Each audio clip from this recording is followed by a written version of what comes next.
34% of British people believe in ghosts. Whilst 55% of ghosts think those people are completely crazy. Today we're about to spend the night in what's commonly known as the most haunted church in the UK.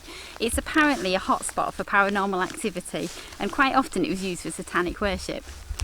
Yeah, we're going to show everything we feel and experience on this camp. We're not going to make anything up, we're not going to pretend there's ghosts and we've seen things, and we're not going to hide anything if we do see something.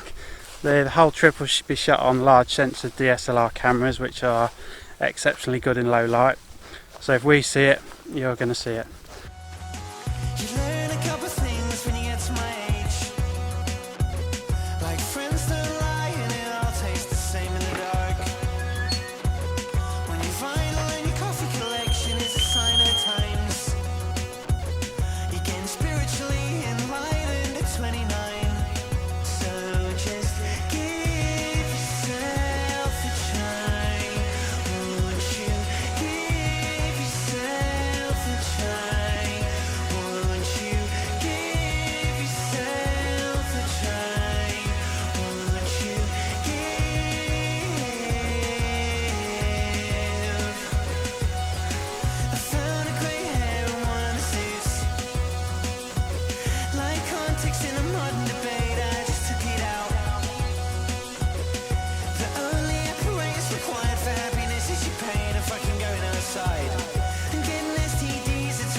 Have you ever had that feeling when you're in an old building that you just don't feel right, you feel uneasy, you're a bit scared, even depressed sometimes, or even catching glimpses of things that you just can't explain?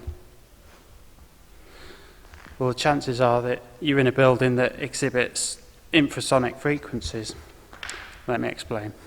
So humans on average can hear sort of roughly from around 20 hertz, which is 20 cycles a second to 20,000 hertz. Well, these infrasonic frequencies are below that, so we're talking below 20 hertz. Now, you know the sort of scenario where you blow over a beer bottle and it makes that sound, where you get a similar sort of reaction in old buildings when a wind blows across an open window, and it sort of gives a really deep echoey rumble inside. It's called a Helmholtz resonator, and when it happens below what humans can hear, it produces something that's called the ghost frequency, which is around 18 hertz, and this generally gives a feeling of uneasiness.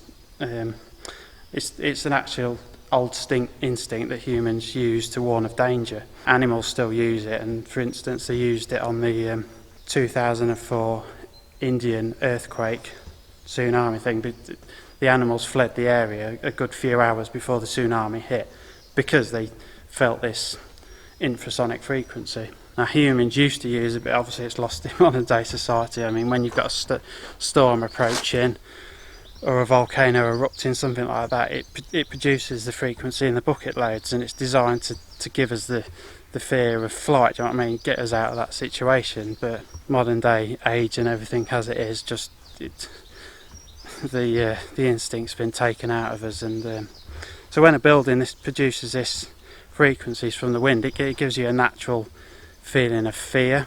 You're looking behind you, you're generally feeling uneasy because your body thinks it's in a situation of danger. So a lot of people attribute that to being like some sort of paranormal being there, on top of the fact that the human eyeball resonates at 18 hertz, so you wouldn't necessarily feel it vibrating, but it can give you hallucinations, like you're seeing things out the corner of your eye and turning around constantly. We do it at home just for laughs. We've got big massive subwoofers, so when you run this frequency through the big speakers, it gives you a feeling of terror, do you know what I mean? You sit there and it builds up and you're getting more anxious and anxious, you're seeing grey things and out the corner of your eyes, and you're just generally getting freaked out, and you turn it off, it's gone, do you know what I mean? It's just one of those things that puts us in a dangerous situation in our mind. And when you're in an old building, you don't know what's happening, you can't hear the frequency, you just think there's something else there and it's out to get you, and it's really not. It's something that gets confused so much in the paranormal circles.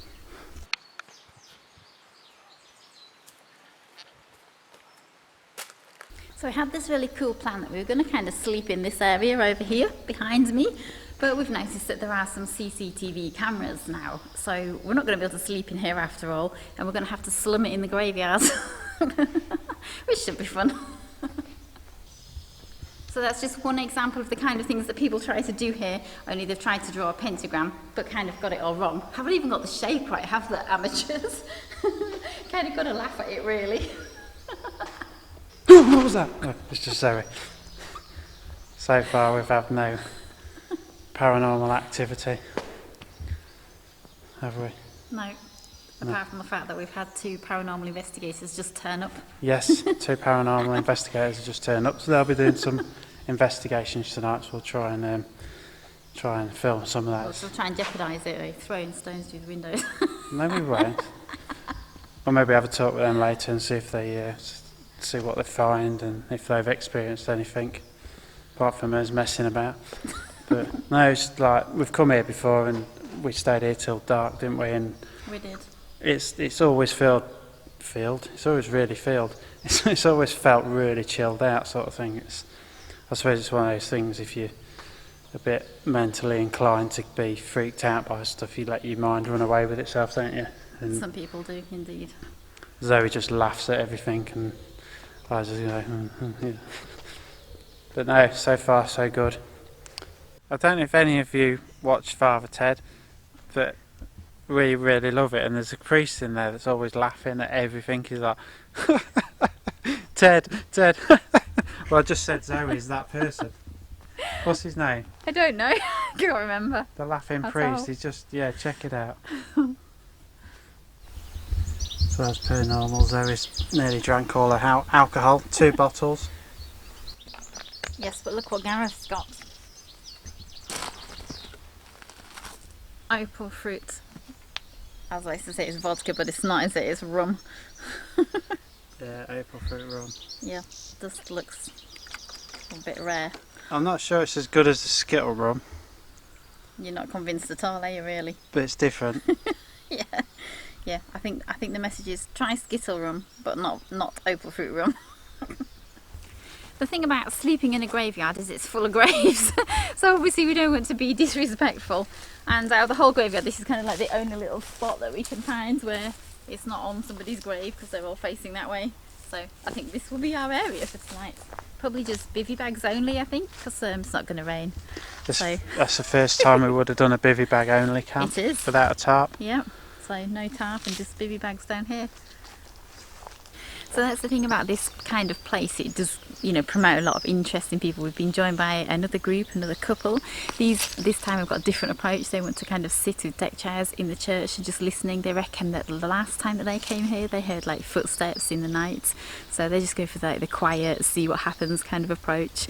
And I don't know if the paranormal guys are going to come back in and kind of wreck that approach. Who knows? It'll be quite funny. But it's interesting what kind of different people you've got coming here. And we're just going to kind of sit and see what happens, really. Watch them all. Where's that Popeye's gravestone? Oh yeah, Skull Anchor. Here lies Popeye.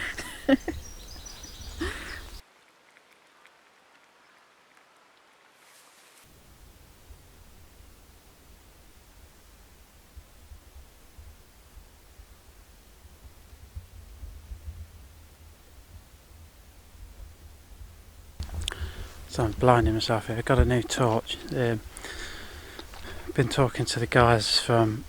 Gotta look where I'm going because I'll probably whack myself in the nuts with a gravestone. Been talking to the guys from Olight for a couple of weeks now because we've been interested in a few of their products, but we've just got the S1R baton.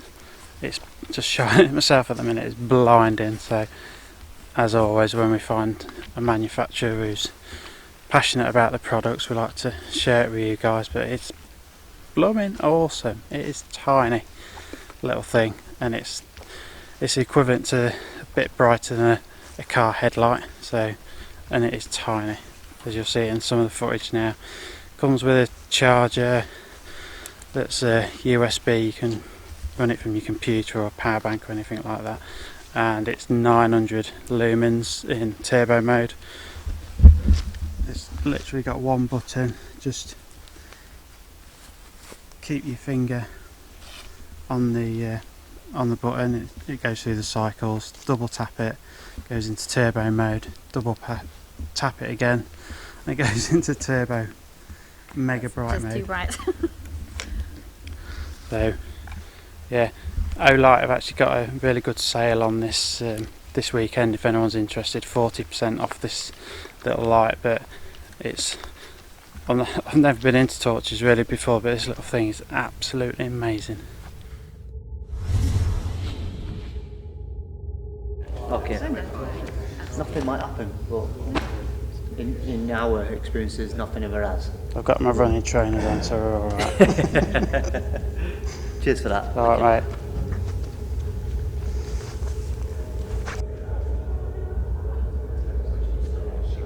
Get back on it. No, don't come off it. You can't come off it like that. That's dangerous for them.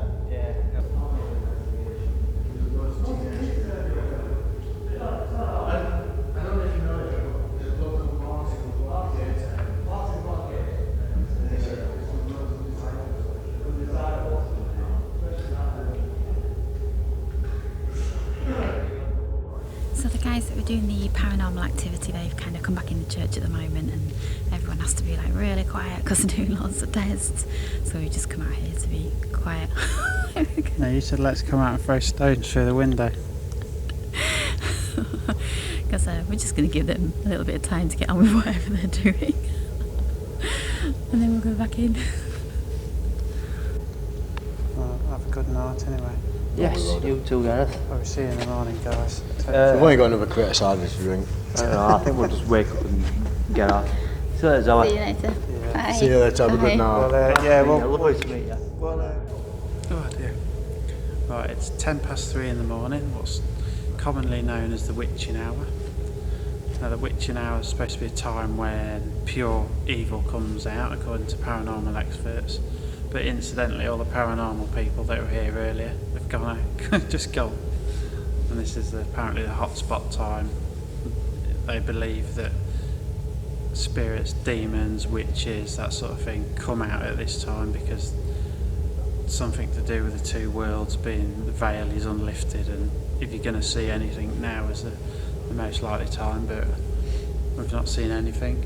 I mean, a lot of people wake up at that time in the morning feeling a bit anxious, do you know what I mean, a bit nervy and stuff, but it's naturally a time in your body where your immunity drops to its all-time low, your blood pressure drops, and that can make you feel sort of a bit jittery and nervous when you wake up suddenly in the middle of the night at that sort of time. A lot of people believe it's the devil waking them up. But, the Harvard Medical School apparently did a survey, and the most common time for people to die in hospitals, or anywhere for that matter, is between 3 and 4 in the morning because of those medical reasons. But like I say, a lot of paranormal, well, most paranormal experts is that's when they do most of the hunting, because that is the time. I mean, a quick Google search will confirm that, but that's the time when things come out. So we're here, we're looking for things, we just keep turning the lights off, staying silent, got the cameras running, but the only thing that's in here is bats and us. But you know, it is what it is. It's a very chilled out building, and I certainly don't feel worried or anxious about anything. Do you? Not at all. Behind the light there, being blinded, but no, it's an awesome place though, awesome. Right, we're partially set up, got our bivvy bags down there. We're just going to put sleeping bags and roll mats in and then try and get some sleep.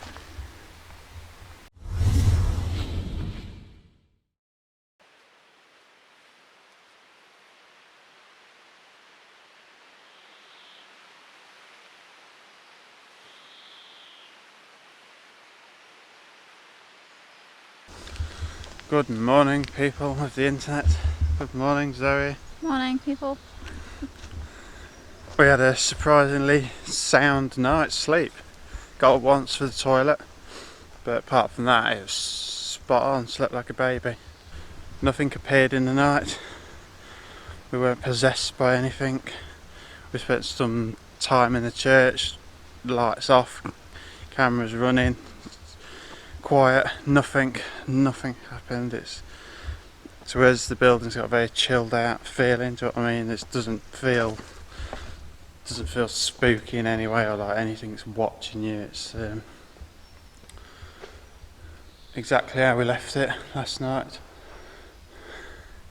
But it's time to get some breakfast, which might be a boost and a coffee, and then pack up a bivvy bags and take it from there.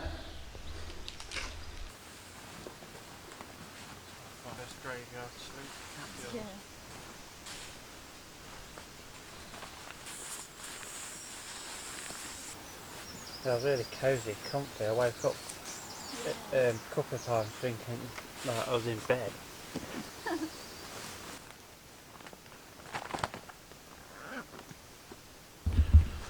So, as always, left no trace.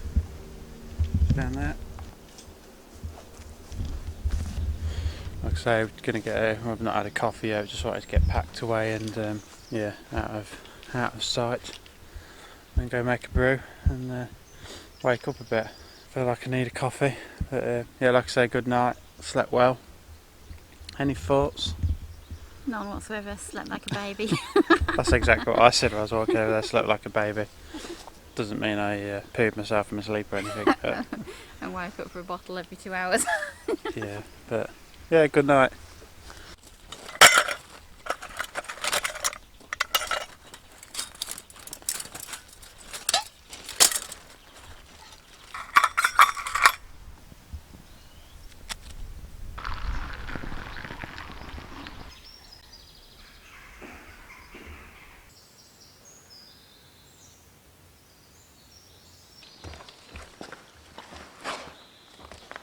So, honest thoughts on the place.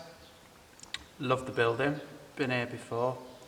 Same as last time, we stayed till dark, did some photography, and the place felt nothing other than chilled out. Yeah, it's just really atmospheric. It's a beautiful place to come and photograph. Is it the most haunted church in the UK? I think it's the most busiest church in the UK. I think there were people coming right up till about 2:30, and then we were still in here filming at sort of 3 ourselves on our own, and that was the first time we kind of got it to ourselves at night. Yeah, I think just the fact that it's a church, it's in the middle of sort of nowhere.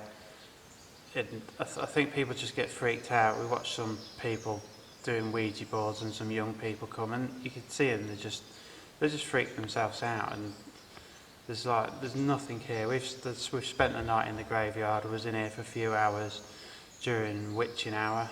Nothing, absolutely nothing. There's animals, you expect that. We're used to that in the wild, and to the animals, this building is nothing short of like anywhere. Anywhere else, like in the woods, you get animals run through the woods, flying. All There's lots of bats flying through here last night, which is kind of cool. And it's exactly the same in here. It's going to have sounds. There's a lot of wood. It heats up through the day. It creaks when it contracts at night. Then again, there was some people we were chatting to that reckon that they had experienced things here, not on the night we were here, because it was far too busy. I think there's a lot of people coming, but they said they'd experienced things. So I guess it's all up to the individual. Some people experience things, some people don't. Who can say whether it exists or not? Yeah, but as far as our personal experiences, no, we didn't experience anything. No, and even if we did, I think we live by the ethos that, it's kind of feel your fear and do it anyway. We don't really allow, is that shrubbery or insects? Insect. I think we don't really allow ourselves to be scared of things. I think you've just got to get out there and live your life, haven't you? And yeah, I mean, you've got an amazing person inside you, and you shouldn't let fear dictate your experiences, and we could have quite happily run home with the tails between our legs last night and got freaked out, but we love the place so much we want to spend the night here, and it's just awesome. I recommend it on a weeknight, not a weekend. So if you've liked this video, give us a cheeky thumbs up and leave us a comment. We always try and reply, and as always, thank you for watching. Bye. What would you say to your younger self? Growing a beats quite hard and whiskey never starts to taste nice. And you make a lot of money and it's funny cause you move somewhere sunny and get addicted to drugs. And spend obscene amounts on fucking seeds and beans online. So just give